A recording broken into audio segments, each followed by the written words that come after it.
But today I want us to talk about the Passover altar. The Passover altar.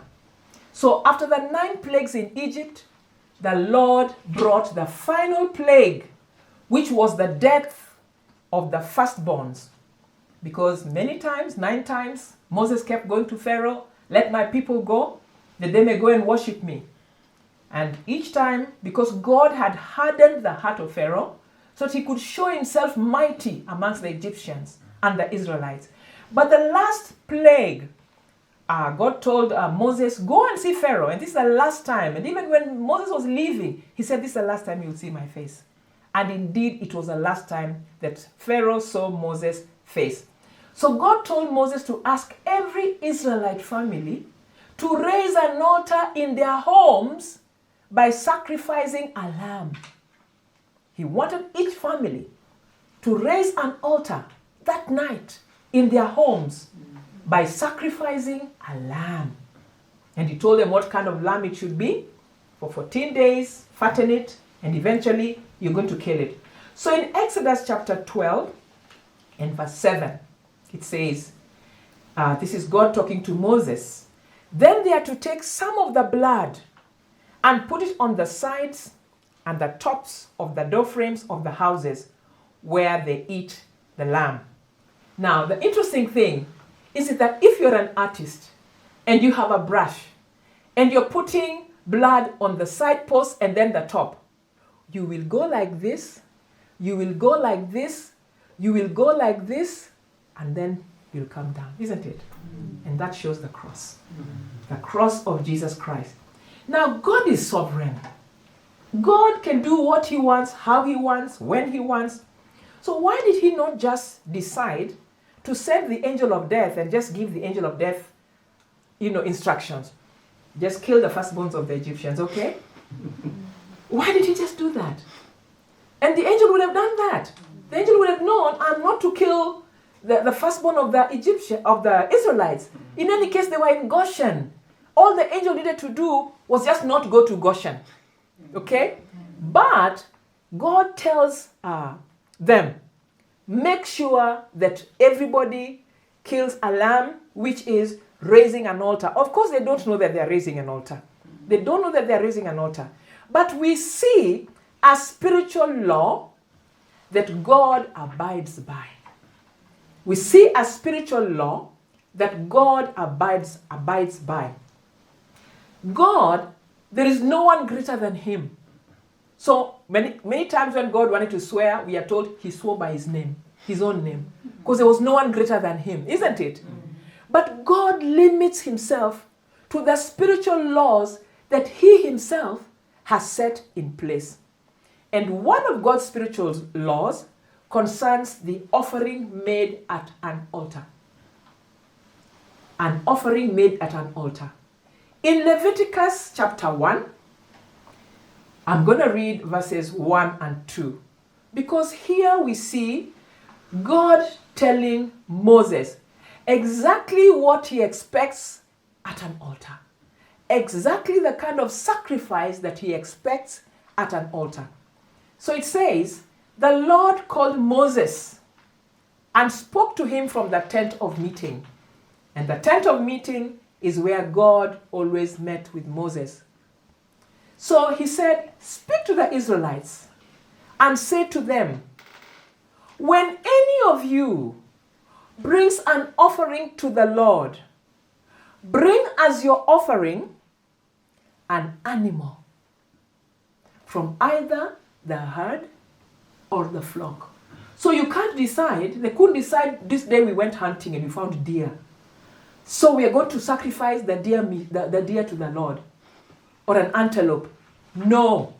He said that the offering and the animal must be either from the herd, which means the cows, the bulls, or from the flock, which means the goat and the sheep.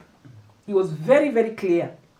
And so, going back to the beginning, where we see Cain and Abel bringing their offerings, do you now see why Abel's offering was accepted and Cain's was rejected? God had already said, when any of you brings an offering to the Lord, bring as an offering an animal from either the herd or the flock. So let us go back and look at Genesis before we come back to Egypt again. Genesis 4:4. But Abel brought fat portions from some of the firstborn of his flock. God wanted either from the herd or from the flock. So he brought some of the firstborn of his flock. And what are we told? The Lord looked with favor on Abel and his offering. Because that is what God had wanted. And we know God is the same yesterday, today, and forever.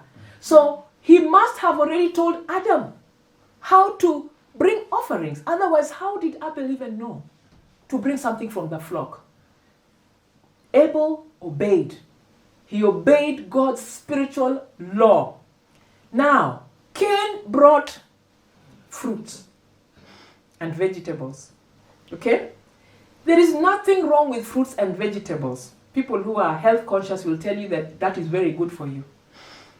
But Cain was very angry that God did not accept his offering of fruits and vegetables. Did Cain know that he needed to bring something from the herd or the flock? Yes, he did. Yes, he did. But we are told that he did not keep flocks. He did not keep flocks or herds. So he was too proud to ask Abel to give him something to sacrifice. In his stubbornness and in his rebellion, decided, I'm just going to bring what I have. After all, isn't this what I have? Isn't it the same God who has given me the strength? Doesn't the land belong to God? Who created the fruits? Isn't it God himself? And many times as Christians, we argue like that. We know what God's rule says. Yeah, but why shouldn't I marry 6 wives? Because even David, we can't even count Solomon's wives. Isn't it? That is now Cain's argument. That is a Cain argument. Okay? Where we know that God has set a spiritual law. He has set a spiritual law. But in our rebellion as man, we will come and we will create our own religion. And that is Cain trying to create his own religion. Let us listen to what God told Cain. God is a very compassionate God. God tells Cain in Genesis chapter 4 and verse 7, if you do what is right, will you not be accepted? And what was the right thing for him to do? Was to bring something from the herd or the flock. So God is saying, you're the one who did the wrong thing. If you do what is right, will I not have accepted you if you had brought something from the flock or the herd? Oh, but God, you know that me, I plant fruits. No, you could have gotten something even from your father or even from your brother. But he was that kind of a person. Okay? And then listen to what God tells Cain. Because Abel had raised an altar. And there was blood that was speaking on his behalf.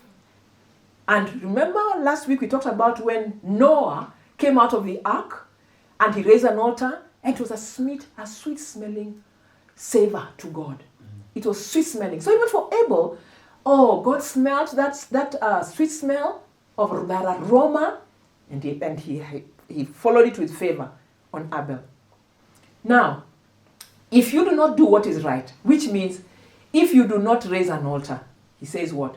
Sin is crouching at your door. If you do not raise an altar, if you do not let blood speak on your behalf, Cain, sin is always crouching at your door. He says, and it desires to have you, but you must master it. How do you master sin? By coming to the altar, by raising an altar where blood can speak on our behalf. And in Revelation 12:11, what are we told? They overcame him, Satan, by the blood of the Lamb. That is why when sin is crouching at the door, desiring to have us, waiting for an opportunity, when we raise an altar, that is it. The blood fights for us. Because the blood overcomes Satan. And we overcome at the altar of the cross of Jesus Christ.